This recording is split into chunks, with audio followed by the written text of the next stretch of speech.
He hadn't smiled in 3 years. Not at his men. Not at his enemies. Not even at his own reflection. But on a Tuesday afternoon that nobody saw coming, the most feared mafia boss in Seoul sat frozen at his desk, pen down, empire forgotten, completely undone by the smell of a woman's lunch. This is that story. The day Emily Parker walked into Kong Jae-Min's world, she carried 3 things: a leather portfolio, a quiet confidence, and a stainless steel lunchbox that was about to start a war nobody expected. She did not know that yet. Neither did he. Let's go back to the beginning, because this story does not start with a gun, or a threat, or a chase through Seoul's rain-soaked streets at midnight. It starts with something far more dangerous than any of that. It starts with a man who stopped feeling. Kang Jae-Min woke every morning at 5 a.m. without an alarm. He had not needed one in 3 years. Not since the morning a phone call ended his marriage and his ability to sleep deeply in the same breath. That morning, a Tuesday, the way the worst moments always seem to arrive on ordinary days, he had driven to the hospital at speed, parked badly, walked through a corridor that smelled like fluorescent lighting and antiseptic, and arrived to find a doctor, a chair, and a silence where the rest of his life used to be. Soo-yeon was gone. He did not cry.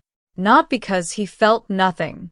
Because what he felt was so total, so completely without edges, that it did not reduce to tears. It reduced instead to something harder. Something he could manage. He took every soft thing inside himself, and he locked it down, and he built a wall so clean and so complete that 3 years later, the people who worked closest to him had never once seen the inside of it. What they saw instead was this. A man who ran 10 kilometers every morning on a treadmill with no music and no expression. Who drank his coffee black and did not speak before 7 a.m. Who arrived at the 32nd floor of Kang Industries, a perfectly constructed front for one of the most sophisticated criminal operations in South Korea, and moved through his world with the kind of authority that did not need to announce itself. People made way for Jae-Min not because they were told to, but because something in the weight of him made it feel necessary. His men were loyal the way men are loyal when they respect someone completely and understand the alternative. His enemies were careful. All of them. Even the reckless ones. On paper, Kong Industries was an asset management and luxury logistics firm, clean offices, polished branding, quarterly reports that would bore an accountant to sleep. In reality, it occupied the shadowed spaces between law and consequence, held together by Jae-Min's precision, his code, and the absolute certainty of his men that disappointing him was not an outcome any of them were prepared to experience. He had built it from nothing, from the kind of early life that does not produce soft men. Every piece of power he held, he had taken deliberately and defended completely. And yet, and this is the part that none of his men knew and none of his enemies suspected, the thing he was most ferocious about protecting was not his empire. It was a 6-year-old girl in a yellow coat. Hannah Kong had her mother's eyes and her father's jaw, and the particular serious expression of a child who has experienced something too large for her age and is still quietly processing it. Since Soo-yeon's death, she had retreated, not completely, not dramatically, but steadily, into a silence that was less a symptom and more a world she had built for herself. A world with specific rules, specific inhabitants, and one primary language. Crayon drawings. She had a set for every color family, organized by hue with the fastidiousness of a professional. Her drawings were detailed, patient, full of stories her words could not yet carry. Whole worlds on white paper, interiors and tables and figures and light coming through windows drawn from the left side always, because that was how light came through the window in her mother's old studio. Jae-Min kept every single drawing in a drawer in his study. He never mentioned this to anyone. In the last 14 months of drawings, not one had contained a son. This was the house Emily Parker was walking into. This was the empire. This was the man. And she had absolutely no idea. Her interview had been conducted by Oh Byung-soo, Jae-min's second-in-command, a compact man in his late 40s with the permanently apologetic expression of someone who has spent 2 decades managing a force of nature and has made a kind of peace with it. He delivered the job requirements the way a pharmacist delivers dosage instructions, with precision and the quiet hope that they would be heeded. Discretion, irregular hours, advanced organizational capability. And then, with a slight wince, the employer does not engage in casual conversation. Emily had looked at him across the table and said, without any particular drama, "My last employer was a hedge fund manager in the City of London. I am fluent in difficult men." Byung-soo had laughed so hard he knocked his tea off the table. She was hired that same afternoon.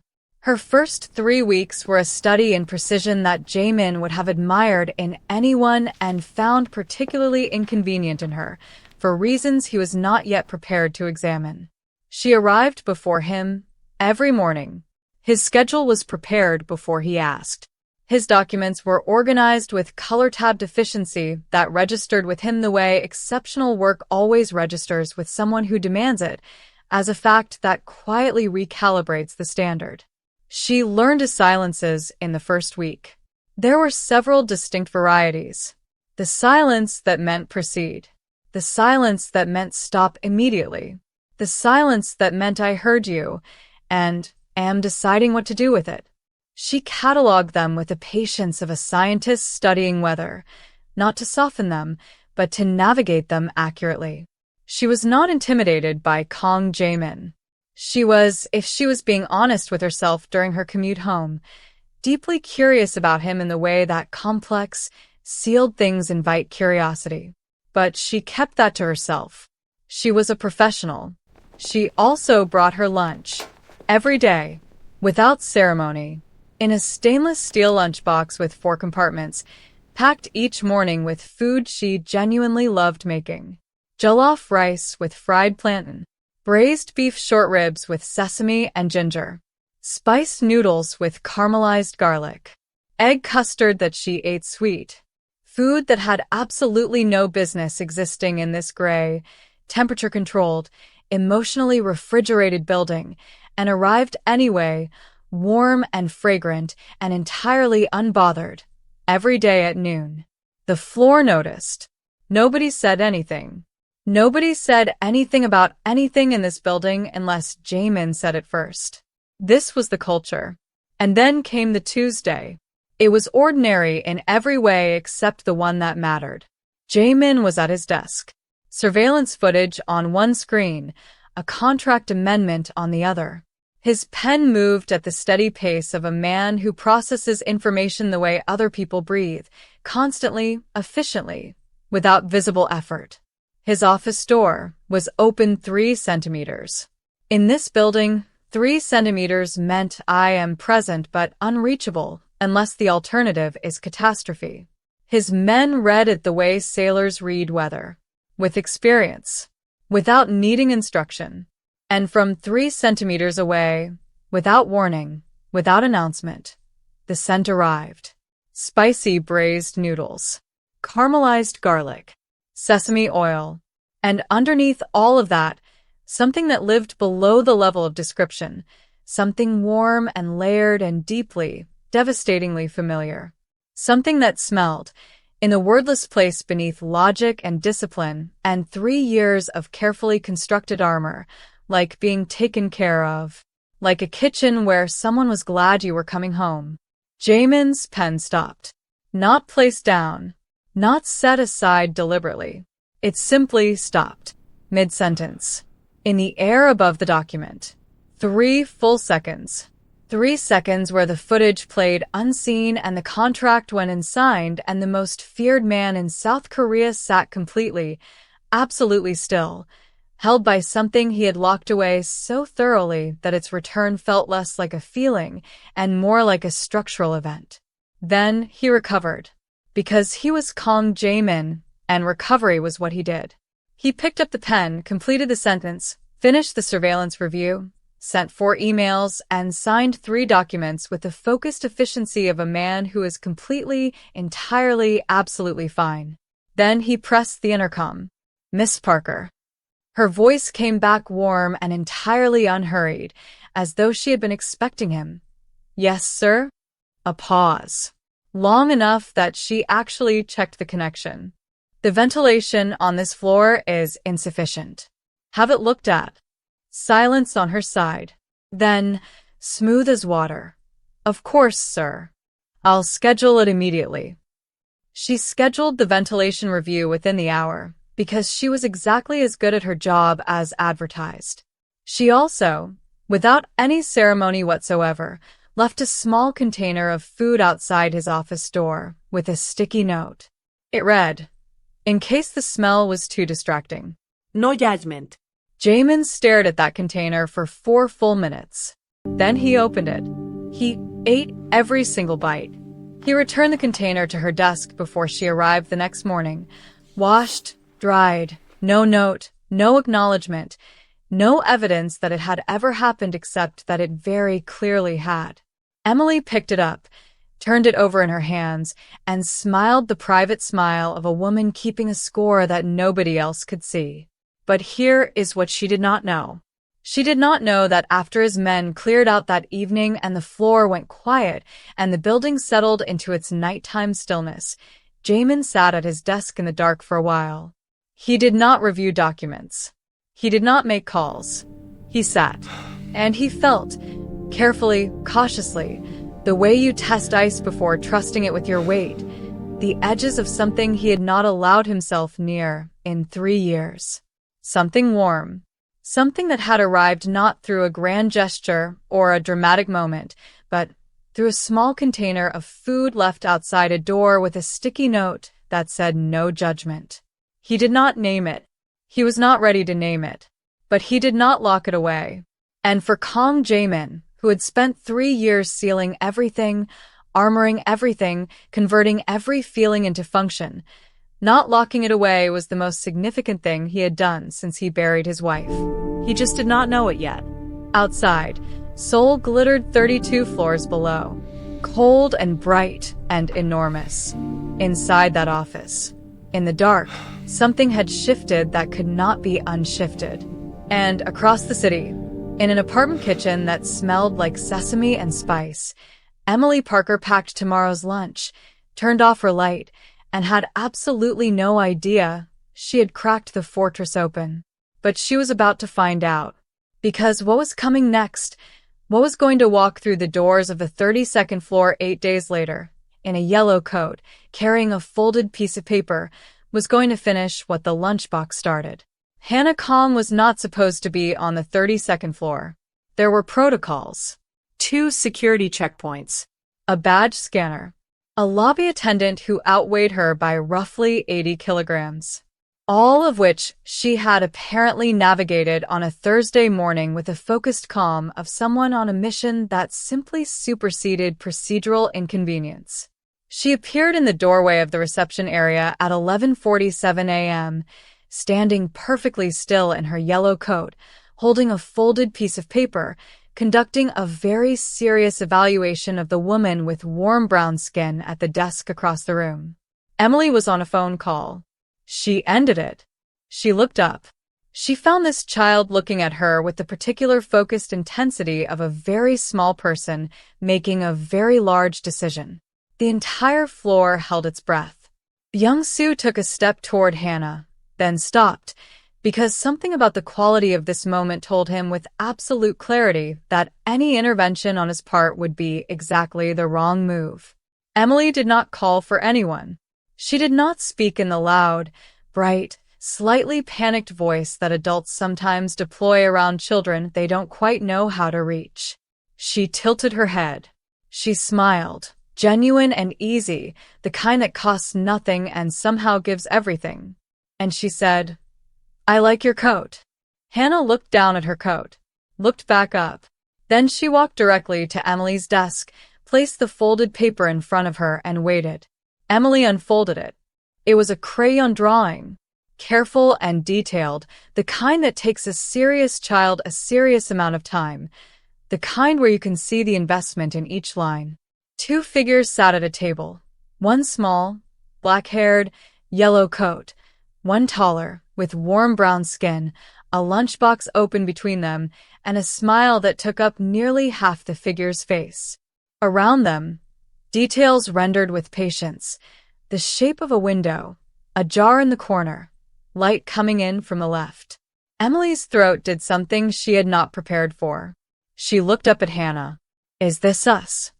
Hannah said nothing, but the corner of her mouth moved, barely, briefly, and it was the closest thing to a smile that Oh Byung-soo had witnessed on that child's face in 14 months. Jae-min appeared in his office doorway. He took in the scene. His daughter at Emily's desk. Emily holding the drawing. His entire staff pretending, with varying degrees of success, to be doing something other than watching. Something crossed his face. It lasted half a second, raw and unmanaged and completely unlike anything this floor had seen from him, before he brought it back under control. But Emily saw it, that half-breath before the wall went back up, and she filed it carefully in a place she intended to return to. Then Hannah, in a voice so quiet it barely displaced the air around her, said to Emily, "Will you eat lunch with me tomorrow?" The room did not breathe. Jae-min went absolutely still. Emily looked at this small, serious, heartbreaking little girl, at her careful eyes and her folded drawing and her yellow coat, and said the only thing she could possibly say. "I would love that." Hannah nodded once. The nod of someone sealing an agreement. Then she turned, walked to her father, and took his hand. And Kang Jae-Min, the most feared mafia boss in Seoul, a man who had walked into rooms that made other men walk out, allowed himself to be led to the elevator by a 6-year-old girl, looking for all the world like a man who had just been quietly, completely disarmed. He did not look back at Emily, but his free hand curled slowly at his side, like something trying to hold on. That night, Jae-min sat at the edge of Hannah's bed after she fell asleep. She was clutching a fresh piece of paper. Already drawing again in her sleep-heavy hands, he could see warm brown skin sketched in soft strokes, a lunchbox, and in the upper corner of the page, something he had not seen in 14 months of drawings. A sun. Small. Tentative. But there. He did not allow himself to think too deeply about what this meant. But he did not look away from it either. He folded the drawing with the care of someone handling something irreplaceable, placed it in the inside pocket of his jacket, right next to his chest, where he told himself he kept nothing at all.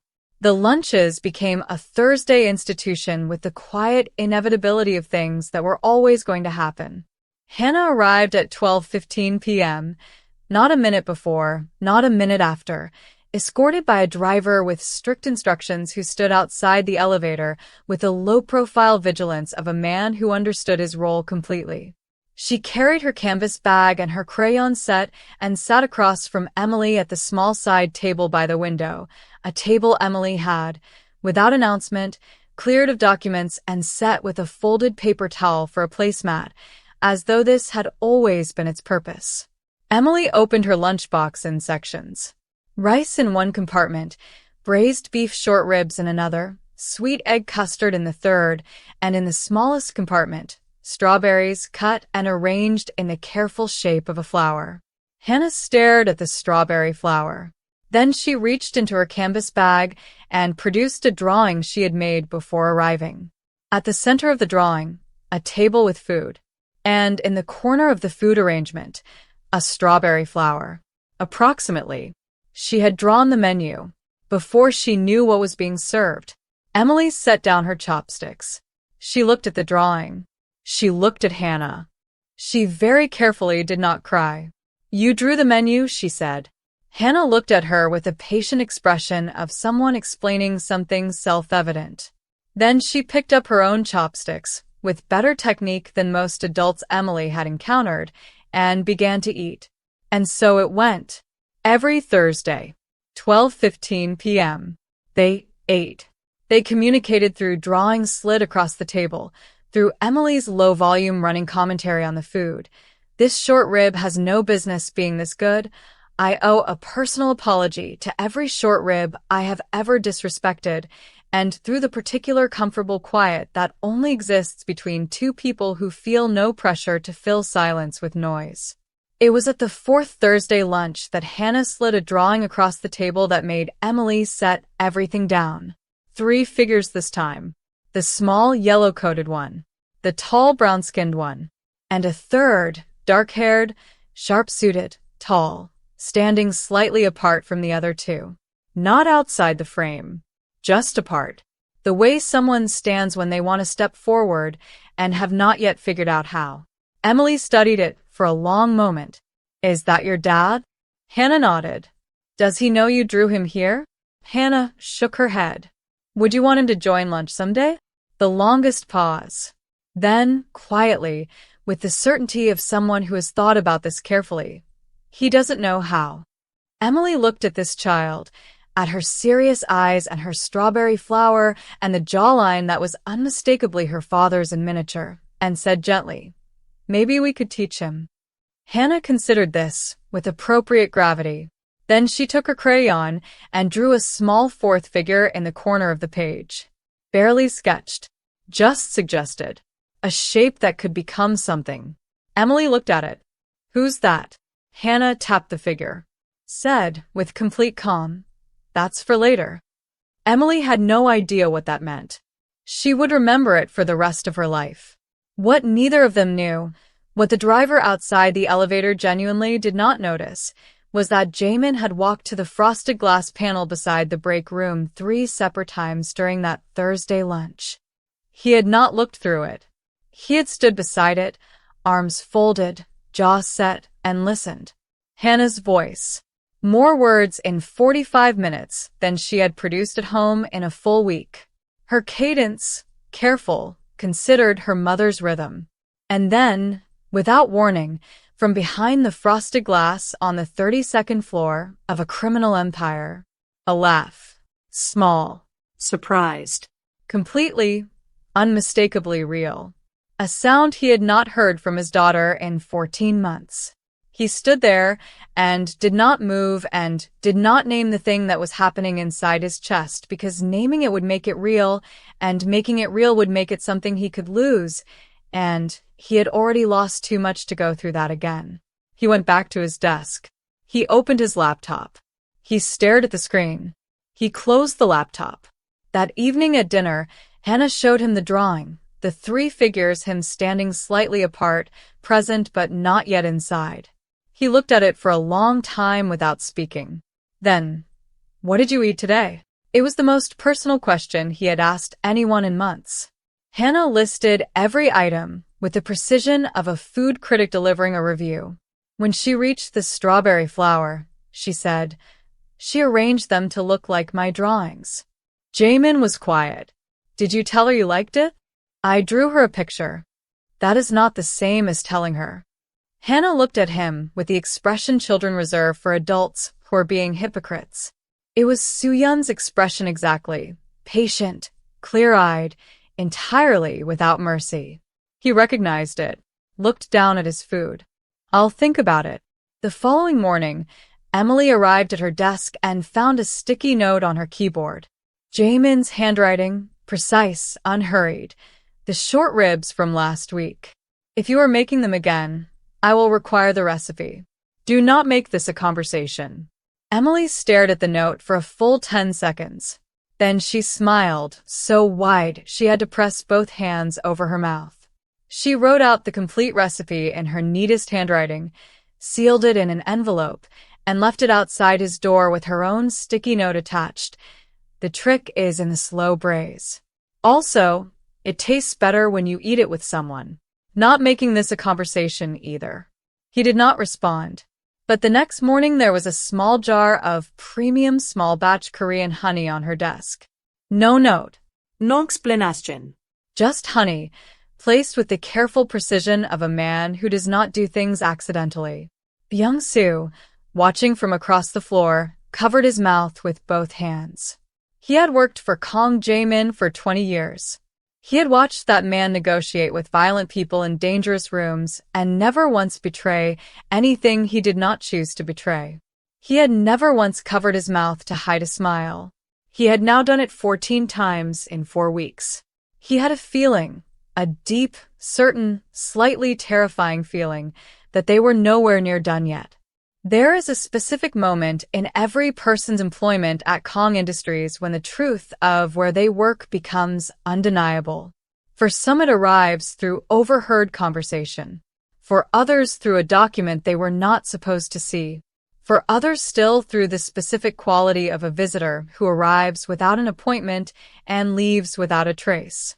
For Emily Parker, it arrived on a Wednesday afternoon when she walked into the executive conference room to deliver the 3:30 materials and found 3 men seated across from Jae-Min who she knew, with immediate and bone-level certainty, were not portfolio managers.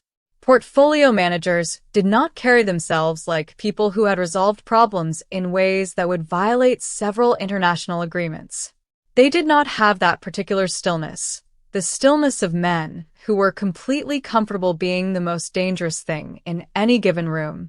She set the documents down. She met no one's eyes. She said, "Your 3:30 materials, sir," turned around, walked back to her desk, and sat down. She opened her browser.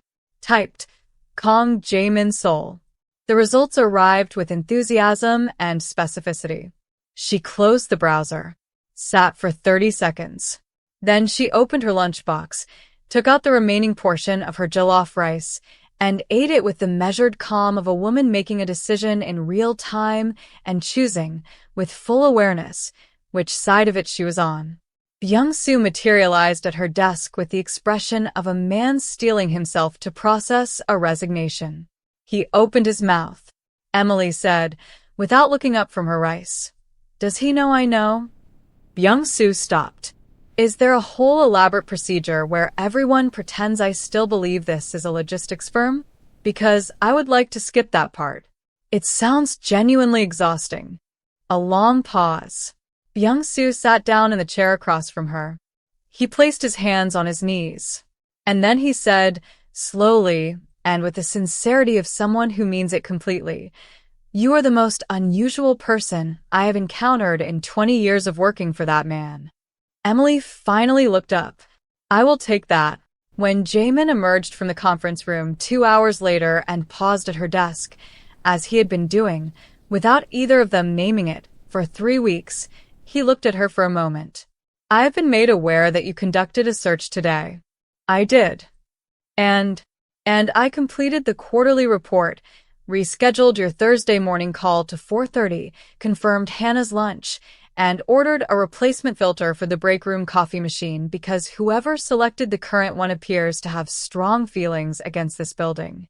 Silence. A long, careful silence. "You're not leaving," he said. Not a question. A statement delivered with the careful neutrality of someone who is not prepared to examine what is underneath it. "You have excellent organizational infrastructure," Emily said, meeting his eyes steadily, "and a daughter who makes the most beautiful drawings I have ever seen."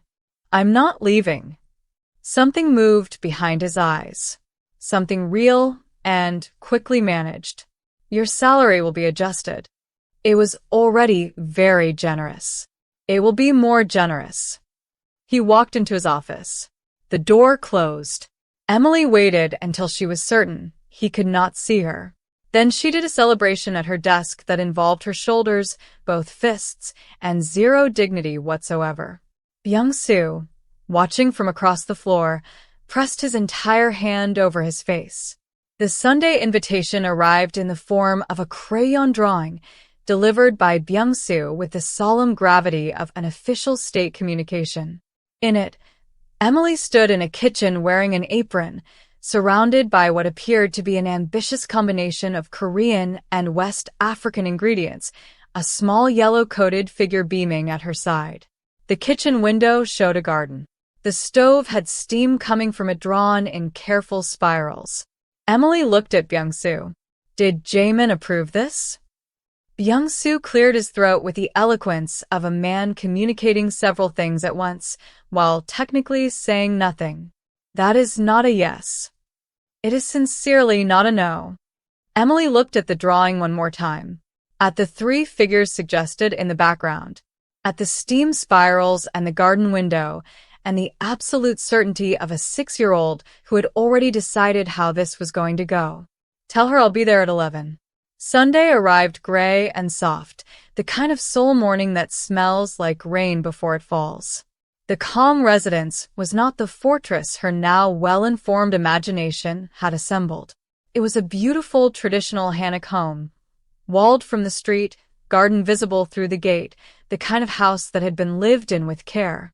Mrs. O answered the door, looked at Emily for approximately 1 second, said something warm and decisive in Korean, and waved her inside with the authority of a woman who understood that she was the real operational center of this household and had been for 14 years.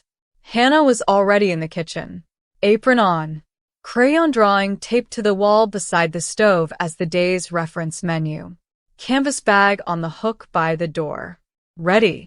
Jae-min was nowhere to be seen. Emily did not ask. They cooked. Hannah was focused and precise in the kitchen in the way she was precise about everything. She measured with concentration. She watched the heat with the attentiveness of someone taking notes, and at one point she placed a small, serious hand on Emily's wrist to correct her knife angle without saying a word, just adjusting, patient, and certain. Emily let her and said, "You are going to be a chef." Hannah shook her head with the authority of someone who has already decided what they're going to be. She pointed to the drawing on the wall. 3 figures. The table full of food. "We all cook," she said. Together. Emily's heart did the thing it had been doing every Thursday at 12:15 p.m. That particular unscheduled lurch that was not professional and not sensible and was, apparently, completely non-negotiable. Then footsteps in the hallway. Jae-min appeared in the kitchen doorway. For the first time since Emily had known him, he was without his jacket. Dark shirt, sleeves folded to the elbows. He looked almost like a person who had been somewhere warm recently and was still carrying a trace of it on him. Almost, for just a moment, like a man instead of a position. He took in the scene, his daughter correcting Emily's technique with a small expert hand. Emily with flour on her forearm looking at him over Hannah's head with an expression that was steady and open and did not require a single thing from him. Not performance, not reciprocity, not any of the emotional labor he had forgotten how to do. "Just steady, just there," he said. "You used gochujang." "Hannah's idea," Emily said. "I supplied the gusi. We negotiated the rest." A silence. The kind that is thinking rather than closed. Then he said, "Move over," to the general vicinity, stepped into the kitchen, picked up a wooden spoon, and joined them. Hannah looked at her father, looked at Emily, looked at the drawing taped to the wall beside the stove. She smiled, full and unguarded and bright in a way that made the kitchen feel like a different room. The most open expression Emily had ever seen on her face. They cooked. The combination of ingredients had no historical precedent and was completely, improbably delicious. At one point, Jae-min told Hannah her stirring technique needed adjustment. Hannah responded by demonstrating, with her free hand and 0 words, that her technique was categorically superior to his. Emily watched this exchange and pressed her lips together so hard it was almost painful. Outside, rain had begun to fall softly against the garden windows. The kitchen smelled like gochujang and groundnut stew and sesame and something that had no name but lived in the overlap between those things. Mrs. O appeared in the doorway, looked at the 3 of them, said something under her breath that sounded like a prayer of gratitude, and disappeared again. For an hour, in that kitchen, Kang Jae-Min was not an empire. He was not a position or a code or a fortress. He was a man standing beside a woman who was teaching his daughter to taste test with confidence in a house that smelled like it was alive again. He did not say any of this. but he stayed until every dish was finished. And when Emily left that afternoon, walking to her car through the light rain with her empty lunchbox and her flour-dusted sleeve, Jae-min stood at the window of the front room and watched until the car turned the corner. Mrs. Oh appeared beside him. She said nothing, but she was smiling in the particular way of a woman who has been waiting a long time to see something and has finally seen it. What none of them saw, what the driver, the staff, and the light rain all failed to register, was the dark car parked 2 streets away. It had been there for a week. Different car each time, same purpose. A man inside, photographs accumulating on a phone screen. Lobby footage reviewed in a private office across the city. Patterns mapped, connections noted, soft points identified with surgical interest. Seo Daewon was 30 years old, for years younger than Jae-min, and in possession of an intelligence that was colder and more precise than most people gave him credit for, because he was careful about what he let people see. He had been building his operation in the spaces adjacent to Kong territory for 18 months, careful, patient, never directly confrontational.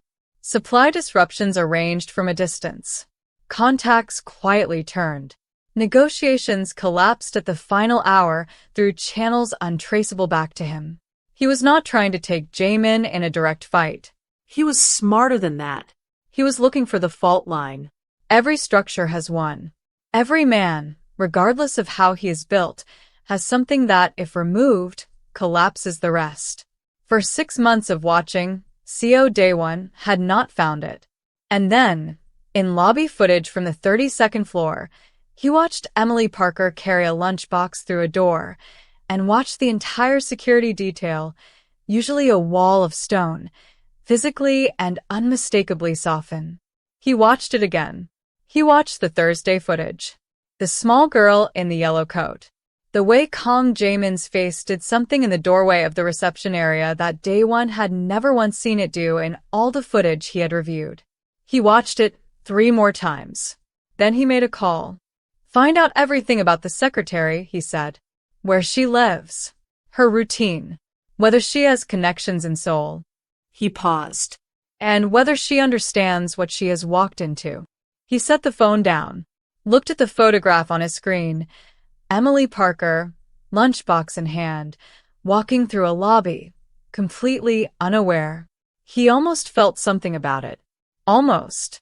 Perfect, he said to no one. We move next week. They took her on a Tuesday, 7:14 p.m. She left the building the way she always did, tote bag, lunchbox, earphones in for the walk to the car. The car arrived. She got in. The door locked. She realized in the same moment. She did not scream. She did not reach for the door.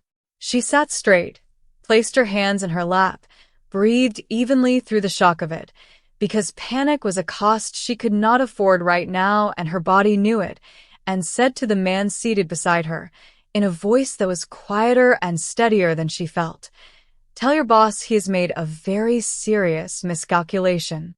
The man said nothing. Emily spent the drive paying attention. Direction of turns. Quality of ambient sound. Industrial, not residential. Time elapsed. The smell of the air when they slowed. She cataloged everything with the disciplined focus of a woman who is frightened and has chosen, in real time, to make that fear useful rather than loud. She had searched Kong Jaemin's name on the internet, eaten her rice, and stayed. She was not someone who went to pieces. She would go to pieces later. Privately. After. Right now, she paid attention. At 7:22 p.m., Jaemin's phone rang. By 7:23 p.m., the 32nd floor was in motion with a focused urgency that made every previous state of alert feel like a practice run. By 7:25 p.m., Byung-soo had located Emily's phone signal, cut, but not before their system captured her last GPS coordinate. By 7:26 p.m., Jae-min had made exactly 1 call. The man on the receiving end had worked alongside him for 12 years. He had heard him negotiate with dangerous people in dangerous rooms. He had heard him deliver instructions with the cold precision of someone running a machine. He had heard him angry, controlled, lethal, quiet. He had never heard him sound like this. "Find her," Jae-Min said. "Every resource. Nothing else matters." Not the territory dispute that had been building for months. Not the government task force that had been quietly constructing a case against him for years. Not the 12 outstanding contracts, or the 6 pending negotiations, or the empire that had taken a decade to build. Nothing else matters. Byung-soo stood across the floor and watched his employer move, and for the first time in 20 years, he saw what Kong Jamon looked like when he was afraid. Not panicked. Not chaotic. The opposite, more focused than he had ever been. Every resource, every channel, every contact activated and pointed in one direction with the complete single-mindedness of a man who has identified the only thing that currently exists in his world. Byung-soo had served this man for 2 decades. Through territory wars and hostile negotiations and nights that did not bear close examination. He had never seen him like this.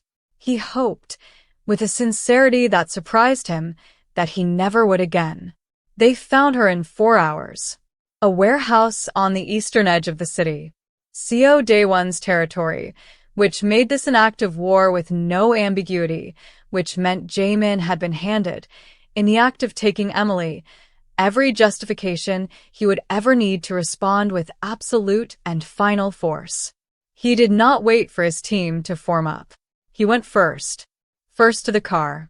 First out of it.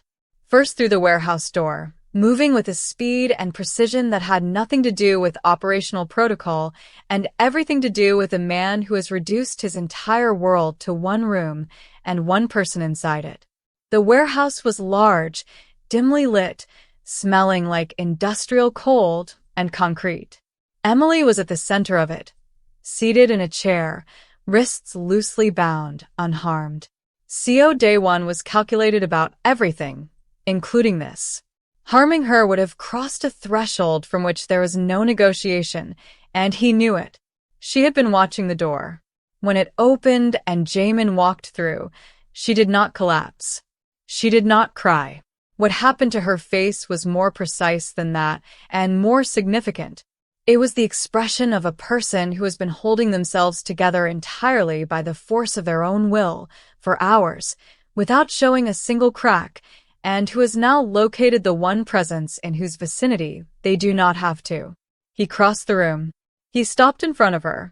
He looked at her face the way he reviewed everything that mattered, carefully, completely, missing nothing. "Are you hurt?" No. "Are you certain?" "Yes." He nodded once, and then, slowly, without ceremony, in front of his men, in a warehouse on enemy territory, in a room that smelled like concrete and cold, Kong Jae-Min placed his hand against the side of Emily Parker's face. It was not a kiss. It was not a speech or a declaration or any of the things that the moment perhaps deserved. It was something quieter and more permanent than all of those things combined. It was the gesture of a man who has stopped maintaining the fiction, who has decided, in a warehouse at midnight with his men watching, that the performance of not caring has become more costly than the truth. Emily's hand came up. It covered his. Neither of them spoke. Behind them, Byung-soo turned to the nearest member of the security team, said, at a volume that was technically a murmur and actually carried to everyone in the room, "We do not discuss this." The man nodded with the conviction of someone who was absolutely going to discuss this for the remainder of his career. Seo Daewon was handled. Quietly. Completely. With the precision of someone who has been waiting for exactly this justification and has known exactly what he would do with it. His operation was dismantled from the inside. His territory redistributed. His network of contacts systematically and efficiently neutralized. Within 48 hours of that warehouse, his name had become past tense, spoken carefully and quietly in certain circles, a lesson more than a memory. Jae-Min returned home at 3 a.m. The house was quiet. The lights in the main hall were still on. Hannah was sitting at the top of the stairs, canvas bag in her lap, crayons set beside her. She had clearly been there for a while, had positioned herself with the patient certainty of someone who intended to wait as long as necessary. When she saw her father come through the door, she came down the stairs one careful step at a time, crossed the entryway, and took his hand. She looked up at him. Is she okay? She's okay. A breath. A nod, small and relieved and enormous.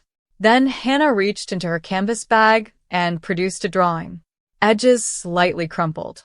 Lines gone over more than once in certain places. The way her drawings looked when she had made them slowly and with great seriousness, returning to specific details, making certain they were right. 3 figures. Same configuration as always. But this time they were not apart. All 3 were at the table together, the table full of food, all 3 facing each other. No one standing slightly outside. No one separated from the warmth. And above all 3 of them, drawn in the careful pressing strokes of a child who wanted to make absolutely certain it was visible, a sun, not tentative, not distant, Full. close, centered. Bright. Jaemin stood in his entryway at 3 a.m. and looked at this drawing for a long time. He looked at where he had been placed, not apart. Inside. At the table. Part of it. He looked at the sun his daughter had drawn above all 3 of them. He looked at Hannah. Go back to sleep, he said quietly. We'll talk in the morning. Will she come for lunch on Thursday? A pause. Brief. The length of time it takes a man to stop pretending that the answer is complicated. Yes. Hannah nodded, satisfied, certain. The nod of someone whose plan is proceeding exactly as drawn. She started back up the stairs. Stopped halfway. Appa. He looked up. You should tell her. She was gone before he could respond. He stood alone in the entryway. The house was quiet around him. The particular quiet of a home that has been still for a long time and is only now, slowly, beginning to fill again. He looked at the drawing in his hands. At the table with the food and the 3 figures and the sun that his daughter had drawn with such care and such certainty, as though she had always known this was where they were going, even when the adults could not see it. He did not sleep that night. But for the first time in 3 years, the sleeplessness was not a wound. It felt like the moment before something begins. Like standing at the edge of a threshold you have been approaching for a long time, looking through the open door at a warmth you had convinced yourself you no longer deserved, and realizing, finally, with a clarity that has no drama in it, but is no less total for that you do, that it was always there, that the only thing that had ever been closed was you. The following Thursday, 12:15 p.m. Emily arrived at her desk and found a sticky note on her keyboard. Not about ventilation. Not about recipes. It said, in Jaemin's precise and careful handwriting, I have not said this correctly before. I am saying it now. Thank you. For staying. For Hannah. For the lunchbox and the honey and the recipe and the note that said it tastes better with someone. It does. Emily read it once. Read it again. Sat very still for a moment.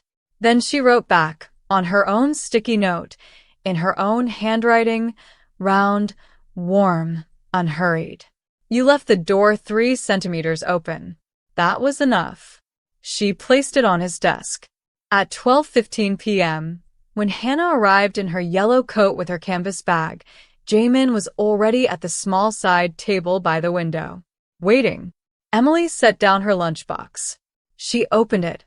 Rice, short ribs, egg custard, and in the smallest compartment, strawberries arranged in the shape of a flower. Hannah sat down, looked at the 3 of them at the table, looked at the strawberry flower, reached into her bag, produced a drawing she had made that morning. She placed it in the center of the table. 3 figures, all at the table, all facing each other, and in the corner, the small 4th figure. The one she had sketched weeks ago and said was for later. It was a little more complete now. A little more detailed. A little more certain. Emily looked at it. Looked at Hannah. Is that for later? She asked softly. Hannah looked at her with the patient eyes of a child who has always been able to see further ahead than the adults in the room. She shook her head. That's for now, she said, and picked up her chopsticks. Kong Jae-Min, who had not smiled in 3 years, who had built his empire on the premise that warmth was weakness and love was a liability, looked at his daughter, and then at the woman across the table, and then at the son Hannah had drawn above all of them in every picture for weeks now. And he smiled. Quiet, small, real. The most powerful thing he had done in years. If this story found its way into your chest and stayed there, subscribe to this channel for more stories like this.